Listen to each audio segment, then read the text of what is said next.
Hello दोस्तों, कैसे हैं आप सब। तो चलिए आज की कहानी स्टार्ट करते हैं। साकेत और माही में सिर्फ 2 साल का अंतर था। साकेत बड़ा था लेकिन माही की शादी 18 साल में ही कर दी गई। माही की शादी उसी शहर में साकेत के फ्रेंड के साथ कर दी गई, जिसके कारण माही का अपने मायके में आना जाना लगा रहता था। और माही जो बोल दे वही साकेत और यशोदा जी करते थे।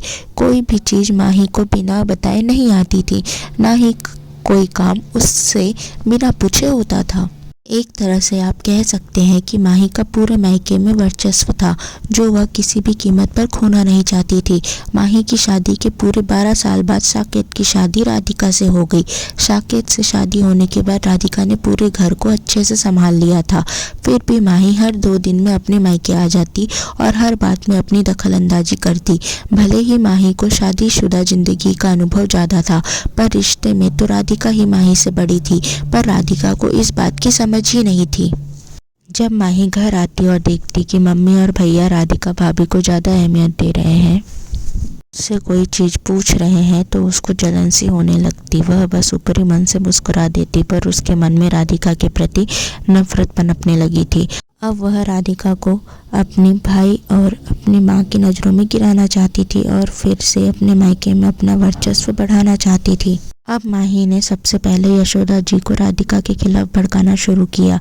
वह कहती कि मम्मी देखो, भाभी अपने मायके फ़ोन करके अपनी माँ से कह रही है कि मेरी ननद तो हर 2 दिन में इस घर में आ जाती है और मेरी सासू माँ कोई काम नहीं करती, पूरा काम मुझे करना पड़ता है।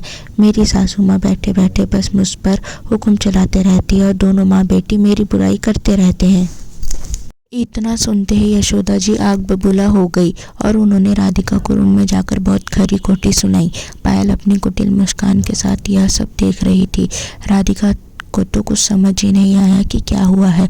अब माही हर 2-3 दिन में आती और घर में आग लगाकर चली जाती।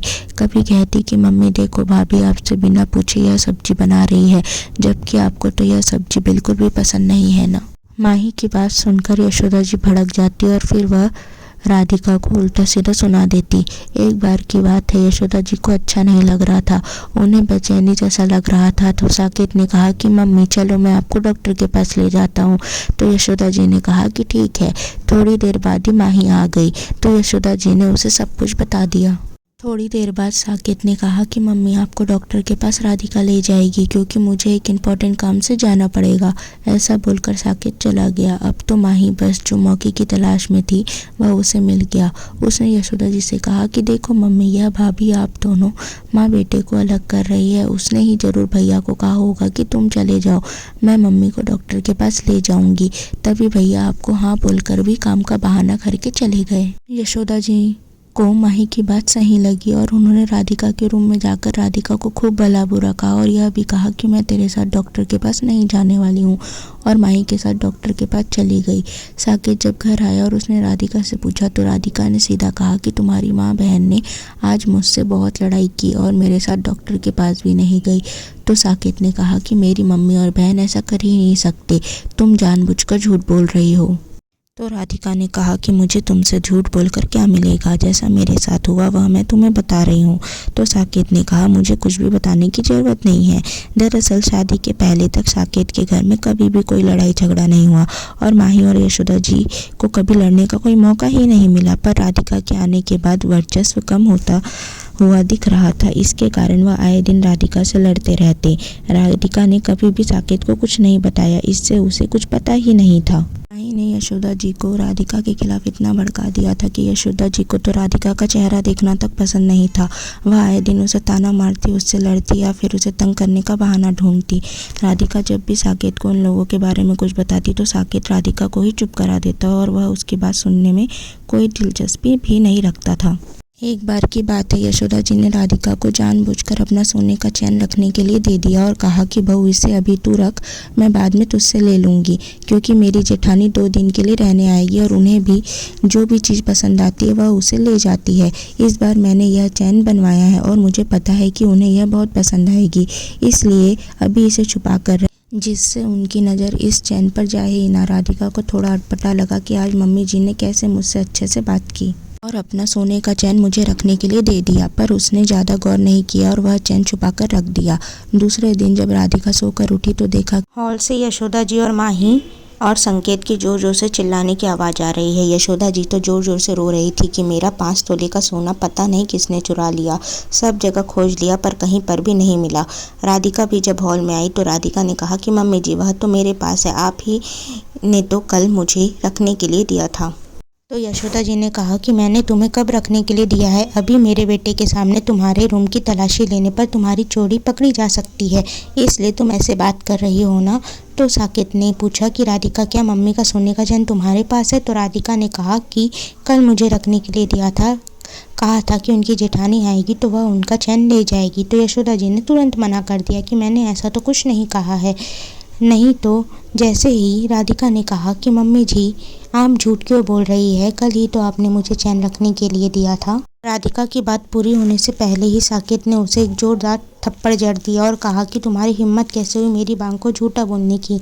जब से तुम आई हो तब से मेरे घर में लड़ाई झगड़ा हो रहा है। जब तुम हमारे घर में नहीं थी तब हमारे घर में कभी भी लड़ाई झगड़ा तो दूर किसी के ऊपर चिल्लाते तक नहीं थे कोई भी, लेकिन तुम्हारे आने के बाद से घर का पूरा माहौल खराब हो गया है। साकेत की मुंह से ऐसी बातें सुनकर माही और यशोदा जी मन ही मन बहुत खुश हुए। हर थप्पड़ पड़ते ही राधिका ने उसी वक्त बिना कुछ कहे साकेत का घर छोड़ दिया और कुछ दिनों के बाद उसे तलाक का पेपर साकेत को भेज दिए। जब साकेत की तरफ से मुआवजा देने की बात आई तो राधिका ने तुरंत मना कर दिया कि मुझे आपसे एक पैसा भी नहीं चाहिए, मुझे स्वाभिमान के साथ ज़िंदगी जीनी है, इसलिए ही मैंने आपसे तलाक लिया है। साकेत और राधिका को अलग हुए अब 6 महीने हो चुके थे। इन 6 महीनों में ऐसा एक भी दिन नहीं होगा जब साकेत ने राधिका को याद न किया हो।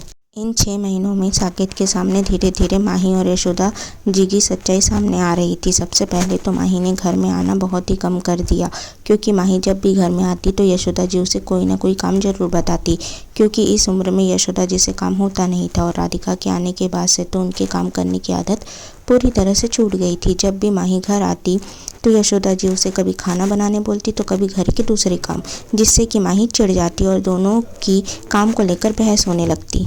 साकेत जब भी अपनी माँ बहन को लड़ते हुए देखता तो उसे सारी बातें याद आने लगती जो उसने राधिका को थप्पड़ मारते हुए कही थी, पर उसके पास अफसोस करने के अलावा कुछ भी नहीं था।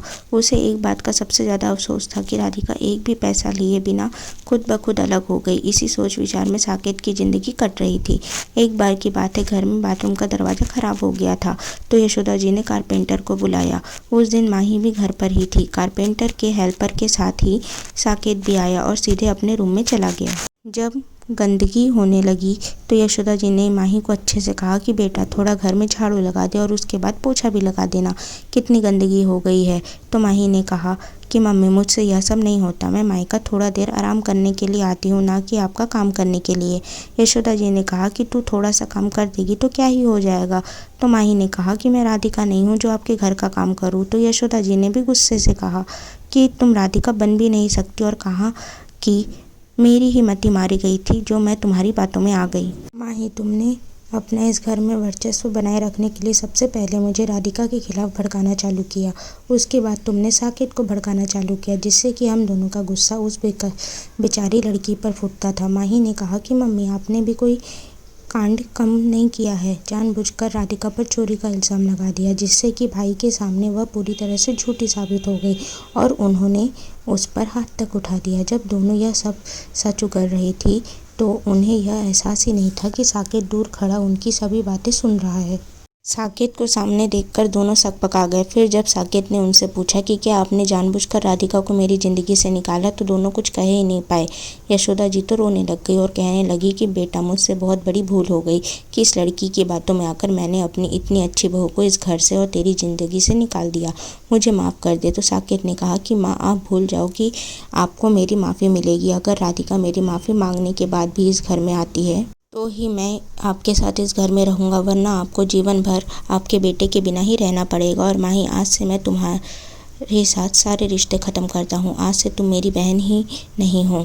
और यह कहकर वह राधिका के घर के लिए निकल गया। वहाँ जाकर उसने राधिका से माफ़ी मांगी और अपनी माँ और बहन की सारी करतूतें उसको बताई। तो राधिका ने कहा कि जब मैं आपसे यह सब कहती थी तो आपने मेरी बातों पर विश्वास नहीं किया। तो साकेत ने कहा कि मुझसे बहुत बड़ी भूल हो गई है, प्लीज़ मुझे माफ़ कर दो। अब हम अपनी ज़िंदगी की नई शुरुआत करते हैं।